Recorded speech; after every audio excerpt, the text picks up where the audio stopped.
Bakongole abana muda wa kupambana kwa sababu wafaidike na mali na utajiri wa nchi yao. Bakongole habana habari na utajiri wa nchi yetu, lakini bakongole beko na bezwe ya kwenda kukunja magoti mukanisa kwa sababu ya kuwashukuru miungu ya wazungu. Lakini bakongole beko na bezwe ya kuikala katika sehemu kuzungumuza communauté internationale. Bakongole kazi yao ni kuzungumuza M23, kuzungumuza habari ya kanisa.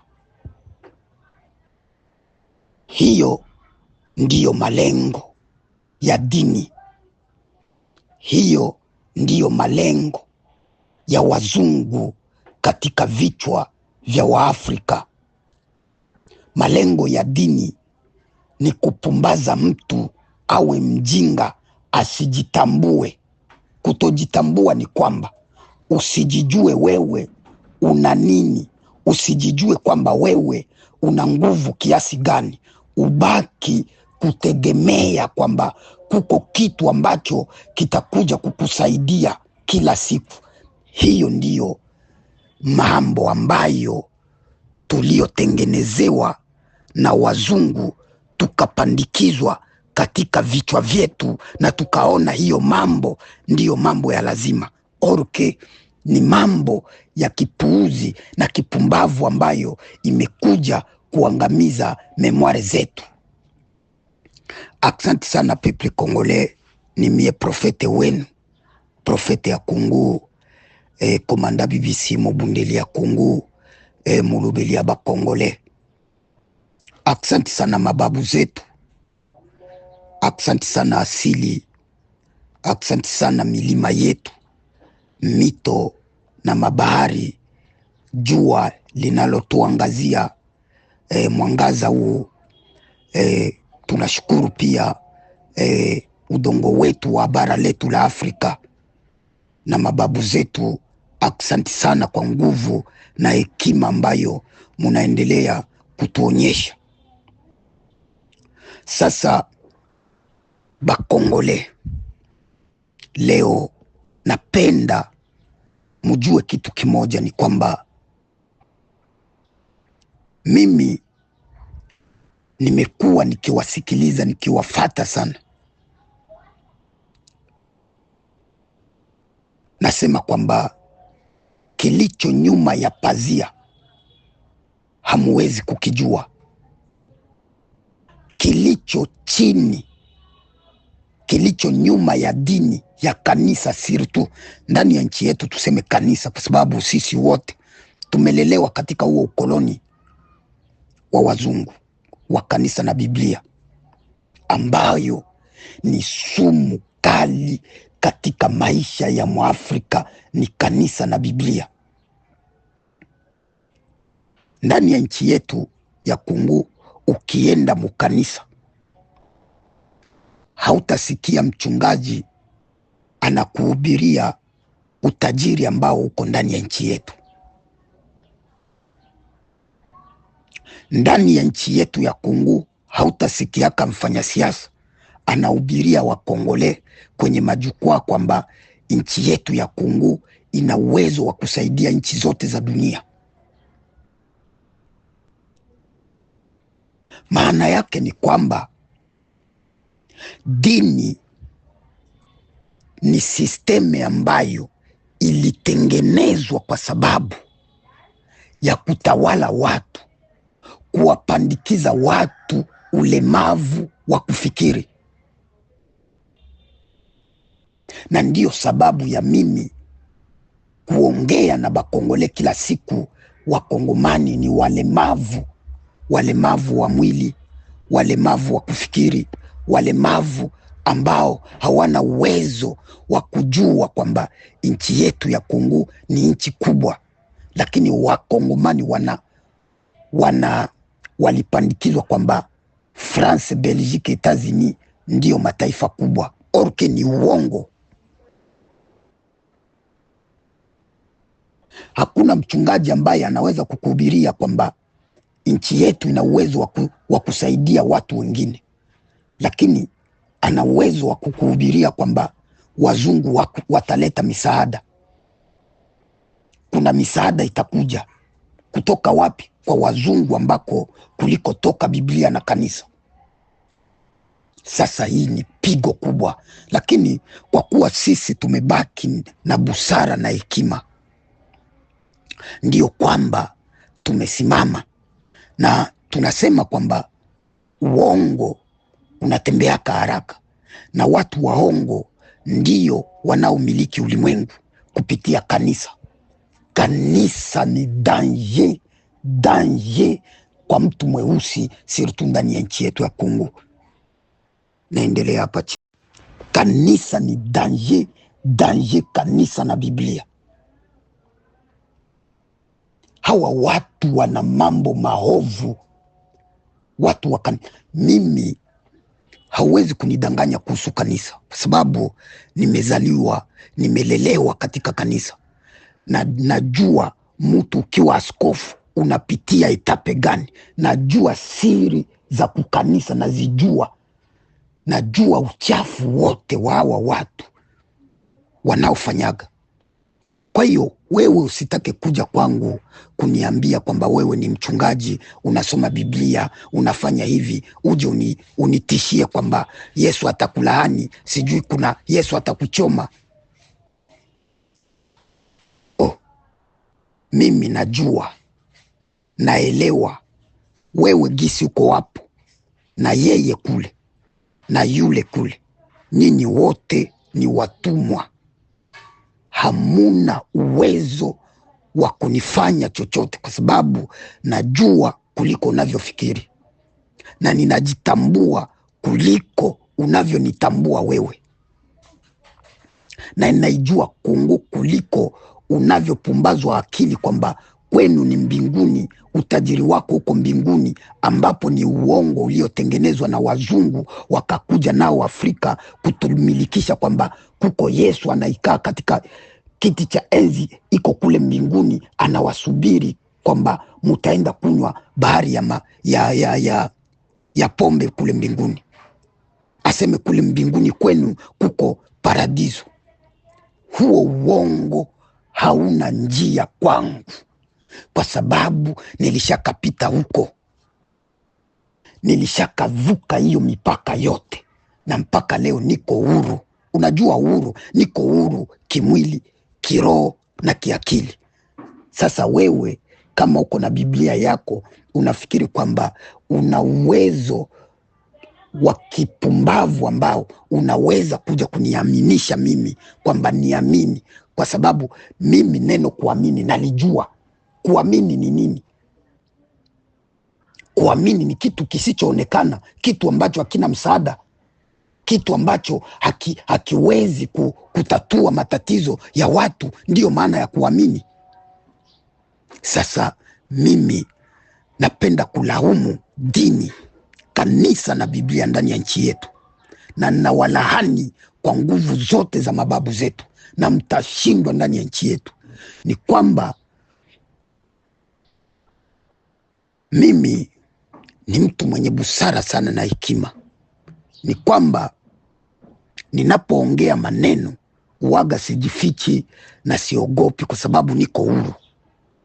Ni kwamba hawa watu walioleta hicho kitabu kichafu cha Biblia na ukoloni wa kanisa, ukoloni mamboleo, hawa wahuni, unapowasikia katika midomo yao wanapokuwa wanatamka maneno, utafikiri wanaongea kitu ambacho ni cha kweli, lakini shuka katika uongozi wao wa dini ya kanisa, pita katika siri zao. Hawa watu ni wahuni wa hali ya juu. Hawa watu ni mashetani wa hali ya juu, watu wa dini hawa, na dini ndiyo inayoua Wakongomani, kwa sababu malengo ya dini ni kuua mtu kimya kimya, ufe kimya kimya bila kujijua. Na ndiyo maana walileta dini, upumbazike, wa kutawale kimwili na kiroho na kiakili, ili usijitambue. Hata wakikuua usitambue kwamba ni hiyo ndiyo inayokuua. Lakini sisi watu wenye busara na hekima tunajua dini ndiyo inauaka bakongole kila siku, kwa sababu bapolitisi ya Kongo bote ni watu wa dini. Population ya Kongo batu ya dini. Habo bote banauitwa sijui societe civile sijui banani ni watu wa kanisa na Biblia.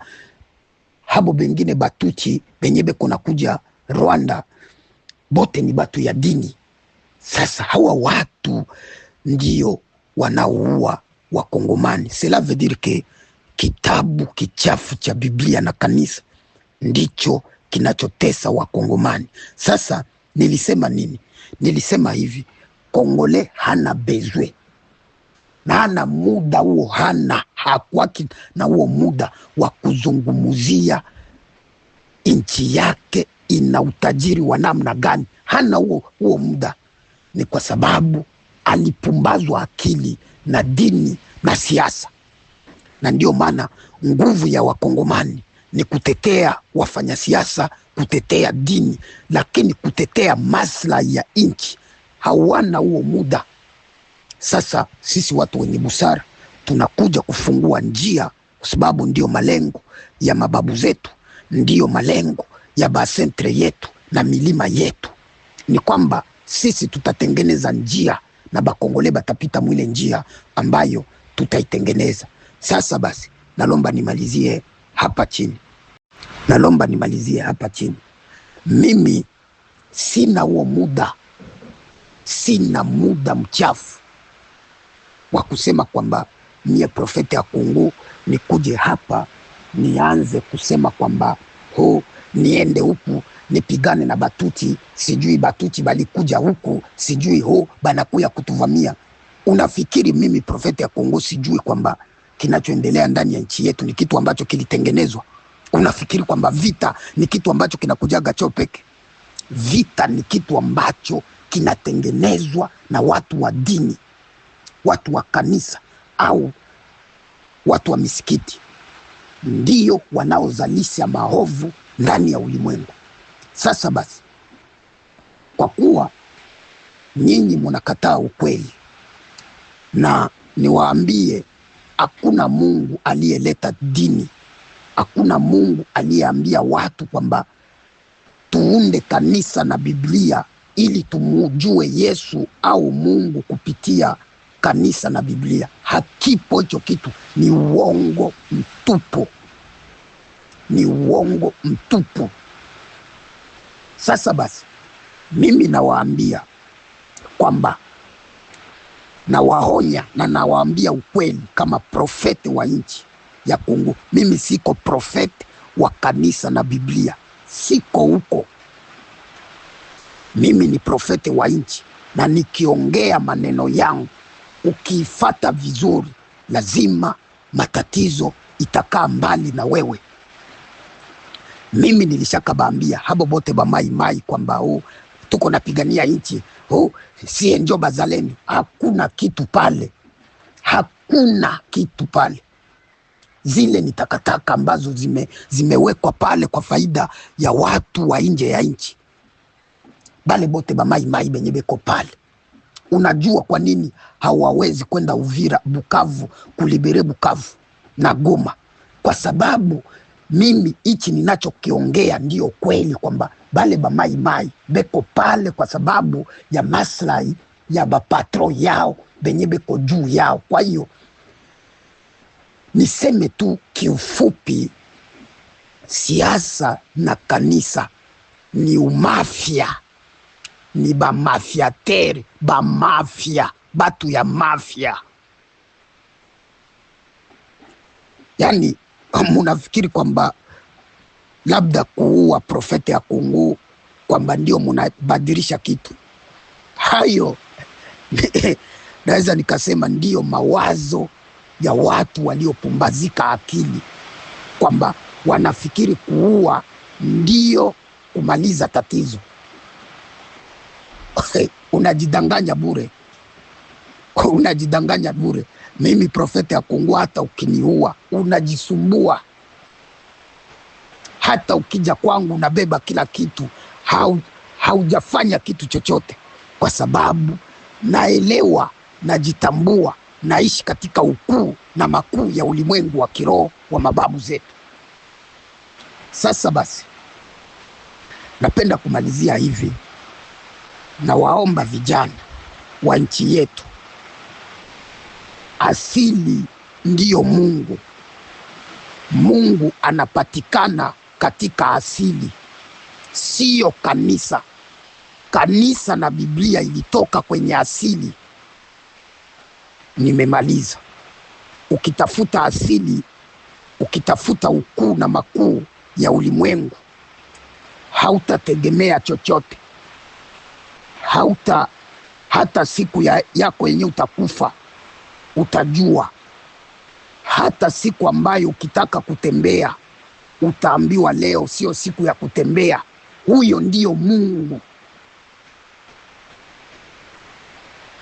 Kwa hiyo ndugu zangu, na waomba, silazimishi mtu,